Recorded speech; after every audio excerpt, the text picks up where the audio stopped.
নমস্কার বন্ধুরা, কেমন আছেন সবাই? আশা করি সকলে খুব ভালো আছেন। এই ফেলোনপসিস অর্কিডগুলিকে একবার দেখুন।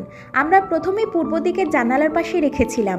ভেবেছিলাম সকালবেলার কোমল রোদ ওর জন্য সবচেয়ে উপযুক্ত হবে, কিন্তু কয়েকদিনের মধ্যেই লক্ষ্য করলাম যতটুকু সকালবেলা সূর্যালোক জানলার ভেতর দিয়ে আসছে তাতেই পাতাগুলো ধীরে ধীরে শুকোতে শুরু করেছে, রং হারিয়ে ফেলছে, এমনকি পাতাগুলি হলুদও হয়ে যাচ্ছে। তারপর বুঝতে পারলাম ফেলোনপসিস অর্কিড সরাসরি রোদ সহ্য করতে পারে না। ওরা ছায়াময় আর্দ্র পরিবেশে ভালো থাকে। তাই জানালার সামনে হালকা সবুজ গ্রিন নেট লাগালাম, যাতে সূর্যের আলো ছেঁকে নরম হয়ে আসে। ফলাফল সত্যি চোখে পড়ার মতো। পাতার সেই হলুদ ভাব একেবারেই কমে গেছে। গাছটা আবারও টবের ভেতর থেকে সতেজ হয়ে উঠছে। সব মিলিয়ে বুঝলাম ফেলোনপসিস অর্কিডের জন্য আলো প্রয়োজন ঠিকই, কিন্তু সেটি যেন হয় ইনডিরেক্ট লাইট। কোমল ছায়াযুক্ত ও ছেঁকে আসা রোদই ওদের সবচেয়ে প্রিয়।